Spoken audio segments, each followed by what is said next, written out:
পাকিস্তানের প্রাক্তন cricketer Salman but অর্থাৎ পাকিস্তানের লিগ চলাকালীন সময়ে গ্যারি ক্রিস্টেন অর্থাৎ যে বর্তমান পাকিস্তানের কোচ তার সঙ্গে কিছু পডকাস্ট করছে বা প্রশ্ন জিজ্ঞেস করছে, যেগুলির মধ্যে বলা হয়েছে যে এই যে কোচ হিসাবে গ্যারি ক্রিস্টেন পাকিস্তানটা কোন পর্যায়ে নিয়ে যাইতে চায়। তো সেখানে অনেকগুলি প্রশ্ন করছে, তার মধ্যে আমি ডিটেলগুলি একটা একটা করে কইতাছি। সে প্রশ্নের মধ্যে সবচেয়ে বড় একটা ব্যাপার যেটা গ্যারি ক্রিস্টেন পাকিস্তানের টিমের দায়িত্বভার নিয়ে সেটা যখন দেখছে যে পাকিস্তান টিমের মধ্যে নাম্বার 1 যেটার কমতি আছে সেটা হচ্ছে ইউনিটি। কোনো প্লেয়ারই অ্যাজ এ টিম হিসাবে খেলে না, ইন্ডিভিজুয়াল পারফরমেন্স হিসাবে খেলতেছে। অ্যাজ এ রেজাল্ট আমরা দেখতেছি পাকিস্তানের পারফরমেন্স কিন্তু ওয়ার্ল্ড ক্রিকেটে সবচেয়ে খারাপ হয়ে যাচ্ছে, যে পাকিস্তান একসময় ওয়ার্ল্ড ক্রিকেটে খুব ভালো সুনাম ছিল। তো সেদিক থেকে গ্যারি ক্রিস্টেন এখানে একটা বড় একটা চিন্তার বিষয় যে পাকিস্তানের ক্রিকেটাররা যাতে অ্যাজ এ টিম ইউনিট হিসাবে খেলে, নাম্বার 1। নাম্বার 2 হচ্ছে সে পাকিস্তানের যে বোলিং ডিপার্টমেন্টের এরকম বাজে অবস্থা, যেখানে বাংলাদেশ পর্যন্ত হারাই দেওয়া যায়, নিউজিল্যান্ডের সি টিম পর্যন্ত এসে হারাই দেওয়া যায়, তাছাড়া অস্ট্রেলিয়া বা ইংল্যান্ডের মতো টিম তাদের হোম কন্ডিশনে এসে হারাই দিয়ে যেতেছে, অর্থাৎ শাহিন আফ্রিদি, নাসিম শাহর মতো বোলাররা থাকার পরেও। তো এখানে একটা বড় একটা চিন্তার বিষয় পাকিস্তানের কাছে, কেননা আমরা যা দেখতেছি যে কইতেছে পাকিস্তানের রিপোর্ট অনুসারে নাসিম শাহ, শাহিন আফ্রিদি পাকিস্তানে এমন কোনো ম্যাচ বাদ নাই যে খেলে না। ইভেন ছোট ছোট টিমের সঙ্গে পর্যন্ত কিন্তু তারা খেলতেছে, তার কোনো রেস্ট নাই। আমরা যে জায়গার মধ্যে ভারতের টিমের ক্ষেত্রে যদি দেখি বা অস্ট্রেলিয়া টিম বা ইংল্যান্ডের টিমের ক্ষেত্রে যদি দেখি, আমরা ওই রেস্ট সিচুয়েশনটা কিন্তু আমরা দেখতে পাই বা রোটেশন একটা পলিসি আমরা দেখতে পাই। সেখানে কিন্তু পাকিস্তানের মধ্যে এরকম কোনো কিছু নাই। সাপোজ ভারতের টিম জিম্বাবুয়ের মধ্যে গিয়ে সেরা টোর করবো বা আয়ারল্যান্ডে যাইব বা সাউথ আফ্রিকার যাইব বা অন্য কোনো ন্যাশনে যাব, বাংলাদেশে যাইব বা শ্রীলঙ্কা যাব, সেই ক্ষেত্রে ভারতের যে প্রাইম প্লেয়ারগুলি সেগুলি কিন্তু রেস্ট থাকে। সাপোজ জিম্বাবুরকে যখন গেছে তখন কিন্তু ভারত একটা সি টিম পাঠাইছে, একদম সাধারণ টিম। সেখানে না জাসপ্রীত বুমরা আসলো না, রোহিত শর্মা আসলো না, বিরাট কোহলি আসছিল না, কেএল রাহুল আসছিল।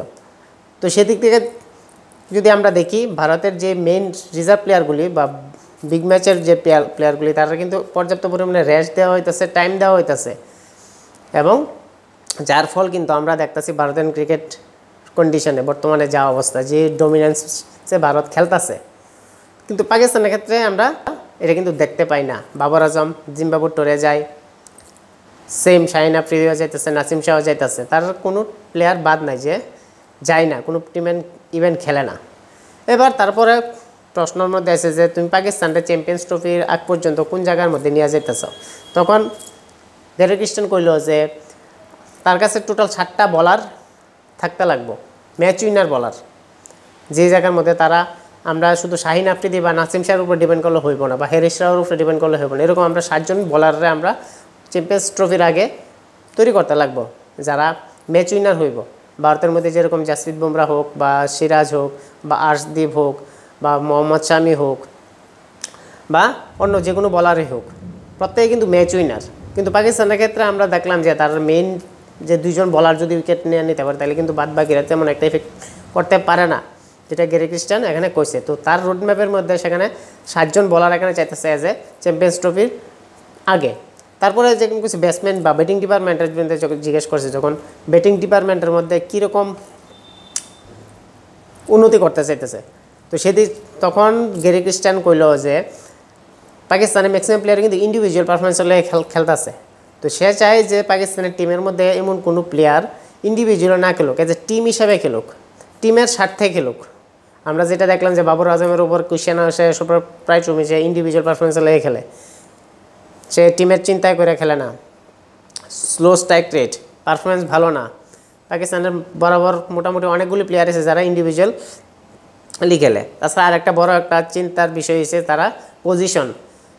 বাবর আজম ক্যাপ্টেন্সি থাকার সময় সে এরকমভাবে পজিশন ঠিক করছে যে তার নিজস্ব বন্ধুবান্ধব বা ভালো কাছের লোকেরই একমাত্র পজিশন অনুসারে টিমের মধ্যে ব্যাট করতে দেয়। তো সেটা গ্যারি ক্রিস্টেন এখন চেঞ্জ করতে চাইতেছে, যে টপ অর্ডার হোক, মিডল অর্ডার হোক বা লোয়ার মিডল অর্ডার হোক, প্রত্যেকটা স্পটে ম্যাচ উইনার চাইতেছে। ভারতের মধ্যে যেরকম আমরা দেখছি প্রত্যেকটা প্লেয়ার ইন্ডিভিজুয়াল, সূর্যকুমার যাদব হোক, কেএল রাহুল হোক, ঋষভ পান্ত হোক বা রোহিত শর্মা হোক, প্রত্যেকটা প্লেয়ারে কিন্তু 100% ম্যাচ উইনার। সে জায়গার মধ্যে পাকিস্তান টিমের ক্ষেত্রে কিন্তু এরকম আমরা ম্যাচ উইনার পাই না, যেটা আমরা সরাসরি দেখছি। সাধারণ টিমের সঙ্গে পর্যন্ত তাই হারেয়া জায়গা, বড় বড় টিমের সঙ্গে তো পারফরমেন্স কথা ভুললেই যাই আমরা। ইউএসএর সঙ্গে হারলো, বাংলাদেশের লগে হারলো, তাছাড়া আয়ারল্যান্ডের লগে হারলো। অর্থাৎ তারা সেম প্লেয়ারই, কিন্তু তারা ছোটো টিমের সঙ্গেই পারে না। তো ম্যাচ জিতানোর ক্ষমতা তাদের কাছে নাই। যে অস্ট্রেলিয়ার মধ্যে গিয়ে ভারত ডমিনেন্স করে আছে, সেই অস্ট্রেলিয়ার মধ্যে কিন্তু তারা একটা প্রথম ম্যাচটা কিন্তু জিততে পারতো, বাট সেই ম্যাচটা কিন্তু হারে গেছে গা। অর্থাৎ তার এরকম ব্যাটিং কলাস বা ব্যাটিং উইকনেস আমরা দেখতে পাইতেছি। তো তাছাড়া আরেকটা এখানে কইছি, তারা এমন দুজন অলরাউন্ডার চাই গ্যারি ক্রিস্টেন, যেটা ভারতের হার্দিক পান্ডিয়া বা এখানে রবীন্দ্র জাডেজা বা অক্ষর প্যাটেলের মতো খেলতে পারে। যেটা আমরা দেখলাম যে তারা কি করতে পারে। হার্দিক পান্ডিয়া ওয়ার্ল্ড কাপের মধ্যে দেখছি, এর আগেও দেখছি, কিন্তু পাকিস্তানের মধ্যে এরকম কোনো অলরাউন্ডার কিন্তু আমরা সরাসরি দেখতে পাই না বা পারফরমেন্স করতে দেখতে পাই না। পাকিস্তানে এক সময় ভালো অলরাউন্ডার আসলো, আবদুল্লাহ রাজ্জাক আসলো, শাহিদ আফ্রিদি আসলো, কিন্তু তার পরবর্তী সময় কিন্তু যেসব অলরাউন্ডারগুলি আইতেছে তারা কিন্তু সেরকম ইফেক্ট করতে পারতেছে না বা ম্যাচ উইনিং পারফরমেন্স দিতে পারতেছে না। তো সেদিক থেকে এখানে সে এই জিনিসটাতে চেঞ্জ করতে চাইতেছে। তাছাড়া যদি আমরা ওভারঅল তাদের পারফরমেন্স দেখি, গ্যারি ক্রিস্টেন আরেকটা বড় একটা কথা বলছে, যেটা পাকিস্তানের মধ্যে আর সাউথ আফ্রিকার মধ্যে দেখা যায়, কিন্তু ভারতের মধ্যে এটা দেখতে পাওয়া যায় না, যে ভারতের প্লেয়াররা এত সাকসেসফুল বা এত প্রথম পর্যায়ে এত ভালো কীভাবে থাকে। যেমন শুভমন গিল হোক, জাসপ্রীত জাসওয়াল হোক বা সরফরাজ খান হোক, তার প্রাথমিক স্তরে কিন্তু খুব ভালো। তাদের পোটেনশিয়াল বা তার টেকনিক বা তার ক্লাস কেলি বা সব দিয়ে কিন্তু দারুণ আমরা দেখতে পাই। তো সেদিকে যখন প্রশ্ন করা হয়েছে, সেই প্রশ্ন যখন করা হয়েছে, তখন গ্যারি ক্রিস্টেন কয়েছে যে ভারতের মধ্যে যখন সে কোচ ছিল, তখন ভারতের যেসব ইয়াংস্টার বা ইয়াং প্লেয়াররা তারা কিন্তু খুব সহজে বেশি একটা টোয়েন্টি খেলতে দিত না, অর্থাৎ খুব কম খেলবো তারা বিশেষ করে খেলানো হয়তো রেড বল ক্রিকেট, অর্থাৎ ডোমেস্টিক যে আমরা ভিত্তিটা আছে বা সার্কেলটা আছে, অর্থাৎ রেড বলের মধ্যে 4 দিনের যে ম্যাচটা, সেইগুলি বেশি খেলাইতো অ্যাজ এ রেজাল্ট। কারণ আমরা জানি রেড বল যত খেলবো তত বেশি তার ক্লাস ক্যালিবার বা টেকনিকটা তো ইমপ্রুভ হইব, যার ফলে ভারতের আমরা যেসব ইয়াংস্টার ব্যাটসম্যানগুলি দেখি তার এরকম সাকসেস আমরা দেখতে পাইতেছি। কিন্তু পাকিস্তানে কিন্তু এটা নাই, বা সাউথ আফ্রিকার মধ্যে কিন্তু এটা নাই। পাকিস্তানের মধ্যে যেসব ইয়াংস্টাররা তারা ম্যাক্সিমামই কিন্তু আন্তর্জাতিক ক্রিকেটের বা টোয়েন্টি টুর্নামেন্ট খেলতে দেওয়া হয়, বেশি পরিমাণ টোয়েন্টি খেলে, কিন্তু তারা সেই জায়গার মধ্যে রেড বল ক্রিকেটটা বেশি একটা খেলে না তাদের ডোমেস্টিক সার্কেলের মধ্যে, যার ফলে তারা ইয়াংস্টার যে ডেভেলপ করা বা শুভমন গিল বা জাসপ্রীত জাসওয়ালের মতো ওই ক্যালিবার কিন্তু প্লেয়াররা তারা খুব কম দেখতেছে, যেটা গ্যারি ক্রিস্টেন চেঞ্জ করতে চাইতেছে, যেটা তার পাকিস্তানের ক্রিকেটের লেগে মনে হয় ভালো একটা দিক হইব। তাছাড়া চ্যাম্পিয়ন্স ট্রফির আগে তার যে শিডিউলগুলি আছে, অর্থাৎ এখানে হোম সিরিজ আছে অস্ট্রেলিয়া এবং ইংল্যান্ডের লগে আছে, তারপরে সাউথ আফ্রিকার যাইব।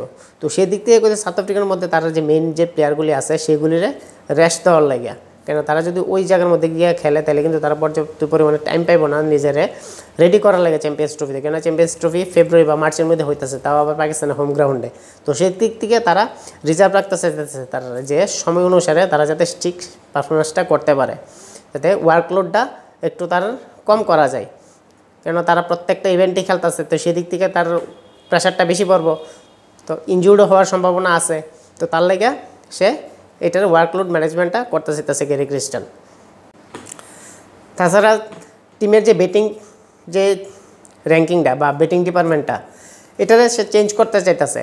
কীরকম, যে আমরা টিমের মধ্যে একমাত্র বাবর আজম বা রিজওয়ানি সেঞ্চুরি করব এরকম কোনো প্লেয়ার না, শুধু আরও বেশি প্লেয়ার লাগে যারা বাবর আজম বা রিজওয়ান সেঞ্চুরি পরও বাদ বাকি আরও 4-5 জন যাতে টিমের মধ্যে সেঞ্চুরি করতে পারে, সেরকম পোটেনশিয়ালের খেলোয়াড় লাগবে চ্যাম্পিয়ন্স ট্রফির আগে। তো সেদিক থেকে গ্যারি ক্রিস্টেন নজরে আর কয়েকজন প্লেয়ার আছে যে যারা বাবর আজম বা রিজওয়ানের পরিবর্তে আমরা দেখতে পাবো যে এরকম সেঞ্চুরি করার ক্যাপাবিলিটি থাকবো, এরকম প্লেয়ারই সে নিব। যেটা আমরা ভারতের দেখলাম যে ভারত বাংলাদেশ টেস্টের মধ্যে যখন টপ অর্ডার 5 জন ব্যাটসম্যানই ফেল হয়ে গেছে, সেই জায়গার মধ্যে কিন্তু জাডেজা আর অশ্বিন কিন্তু সেখানে হাল ধরছে। ঠিক ওই রকমই কাজটা যাতে পাকিস্তানের মধ্যে হয় বা করতে পারে, তার দিক থেকে গ্যারি ক্রিস্টেন কিন্তু এরকম চিন্তাধারা করতেছে। এবং জানি না গ্যারি ক্রিস্টেন তার যে প্ল্যানিং করতেছে, যেভাবে আগাইতেছে, এটা কতটুকু সাকসেস হইব এটাই দেখার বিষয়। কেননা মোটামুটি যার প্ল্যান দেখতেছি বা পরিকল্পনা দেখতেছি চ্যাম্পিয়ন্স ট্রফির আগে মোটামুটি ভালো একটা রুটম্যাপ তৈরি করছে, বাট পাকিস্তান টিম বললে কথা কতটুকু তারা কার্যকরী করতে পারবো বা কতটুকু তারা এক্সিকিউট করতে পারবো এটা কিন্তু দেখার বিষয়। কেননা পাকিস্তান টিম মানে ওয়ার্ল্ড ক্রিকেটের একটা ফানি একটা টিম, তারা যেসব কাণ্ড করতেছে সেখানে আমরা শিওরলি কইতে পারি না তারা ইমপ্রুভ করবই, হয়তো এর থেকে আরও বেশি খারাপও করতে পারে, কারণ পাকিস্তান টিম বললে কথা।